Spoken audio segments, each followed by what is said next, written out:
a chase shaped by intelligence, not impulse. India's 5-wicket victory over West Indies in this high-stakes Super 8 contest was not merely another successful run chase. It was a strategic exhibition in tempo management, situational awareness, and role clarity under pressure.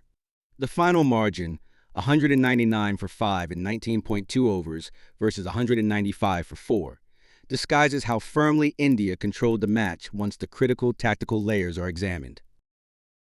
West Indies produced a total that would normally be match-winning in global tournaments, yet they lost because their innings, while explosive in patches, lacked structural efficiency.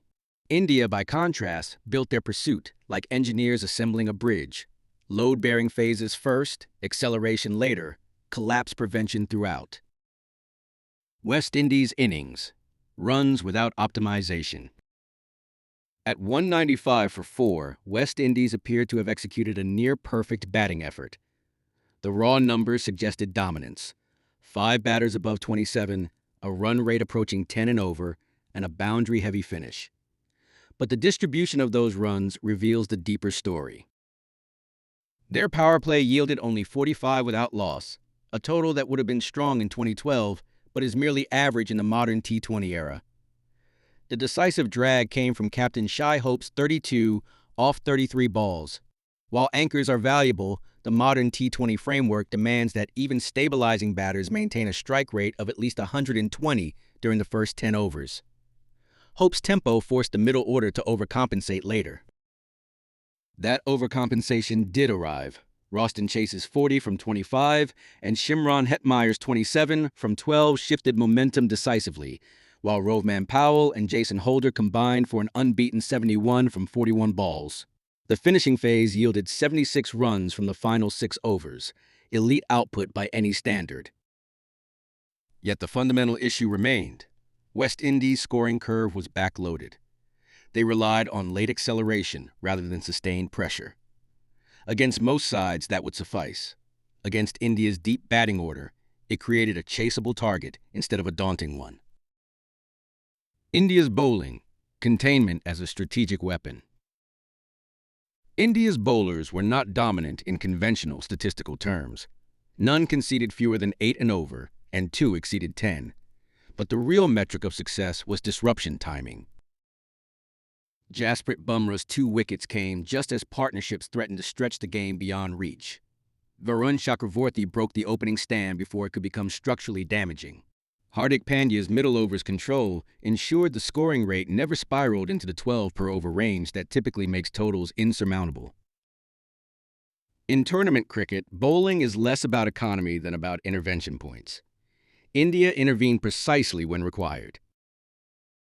India's chase, a masterclass in structural pacing. India's reply began shakily. At 41 for 2 inside 5 overs, West Indies briefly sensed vulnerability. But what followed was a near-textbook demonstration of modern chase architecture, anchored by Sanju Samson's unbeaten 97 from 50 balls. Samson's innings deserves analysis beyond admiration. It was not a flurry of improvisation, but a calibrated innings divided into phases. Phase 1. Stabilization. He absorbed early pressure, allowing risk-takers to play around him. Phase 2. Consolidation. He rotated strike, built partnerships, and ensured the required rate never escalated beyond control. Phase 3. Expansion.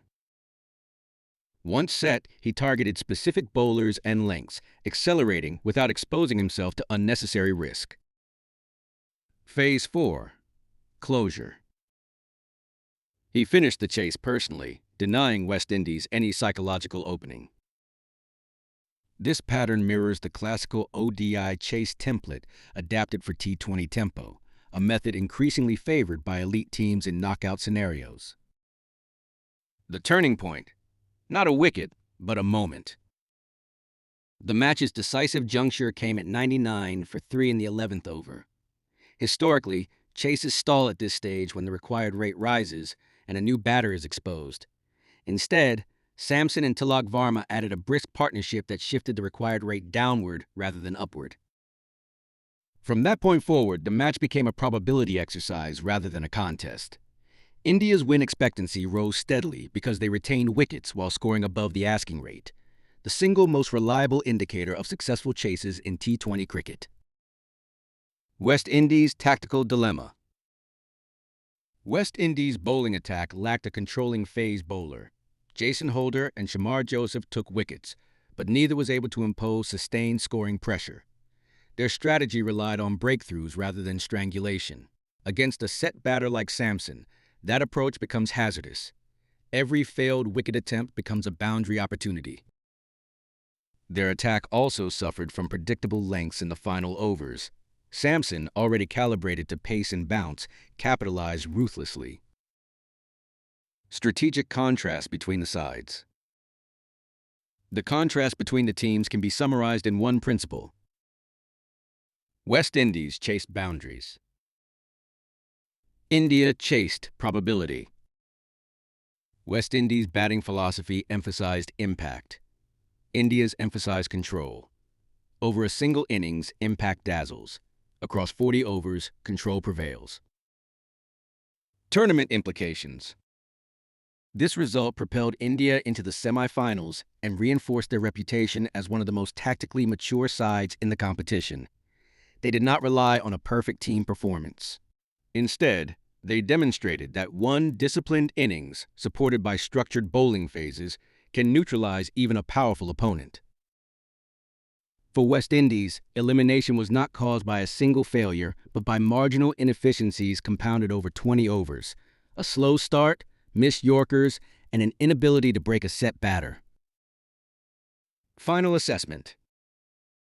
This match will not be remembered simply for the scoreline or even for Samson's brilliance. It will be remembered as a case study in modern T20 strategy. The side that controls tempo controls outcome. India did not just win a chase. They dictated its rhythm from the moment they understood its equation.